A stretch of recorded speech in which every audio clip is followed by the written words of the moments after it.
Pasangan muslim di Eropa itu banyak yang KB. Aku jarang banget ketemu pasangan muslim yang langsung punya anak setelah menikah. Biasanya mereka punya anak 2-3 tahun kemudian, mereka itu pada KB dulu. Kok gitu ya? Ya banyak alasan sih, masing-masing pasangan pastinya punya alasan sendiri. Tapi ada 2 alasan yang paling sering aku dengar. Yang pertama karena mereka sebelum menikah udah menjaga pergaulan gak pacaran, jadi masa sesudah nikah itu untuk dinikmati. Karena kalau udah punya anak, punya waktu berdua itu agak susah. Jadi mereka pada traveling berdua, mengejar karir, enjoying life berdua tanpa mikiran anak. Setelah puas, baru mereka punya anak. Alasan lainnya dan alasan yang paling banyak aku dengar adalah mereka mau punya keuangan yang cukup dulu sebelum punya anak. Menurut mereka, sebelum punya anak harus punya rumah yang layak dulu, harus siap mental, harus mampu menafkahi, dan memberikan kehidupan yang layak buat anak-anak. Dan aku nggak pernah dengar orang muslim di sini yang bilang KB itu haram. Karena menurut mereka, kalau langsung punya anak tanpa persiapan malah lebih tidak islami lagi. Karena anak itu amanah Allah dan pastinya mau menjalankan amanah dengan sebaik mungkin. Jadi mereka bukan child free sih konsepnya, tapi lebih ke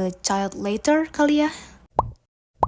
Mau KB tapi takut nanti malah nggak punya anak. Punya anak itu banyak faktornya guys. Banyak pasangan yang nggak KB tapi tetap nggak punya anak. Dan banyak juga pasangan yang KB dulu tapi tetap punya anak. Contohnya mereka-mereka ini di kolom komentar. Selain mereka, aku pribadi pun kenal beberapa pasangan yang tetap punya anak walaupun sudah bertahun-tahun KB. Dalam punya anak, ada faktor yang bisa kita kontrol seperti faktor kesehatan, terus metode KB yang minim resiko, dan ada juga faktor yang nggak bisa kita kontrol yaitu takdir. Terserah Allah mau ngasih anak itu kapan. Kalau kamu memang ditakdirkan punya anak, kamu ya bakal punya anak. Kalau kamu nggak ditakdirkan punya anak, ya nggak bakal punya anak. Dan menurut aku ada satu faktor lagi yang perlu diperhatikan, yaitu faktor usia. Ini bukan opini, tapi memang secara biologis, sel sperma dan sel telur yang terbaik itu adalah ketika kita masih di bawah usia 30 tahun. Jadi mungkin sebaiknya sebelum masuk usia 30, usahakanlah untuk punya anak. Karena kenalan-kenalanku yang berhasil punya anak setelah KB bertahun-tahun ini adalah mereka yang punya anaknya di usia akhir 20-an, seperti 27 atau 28.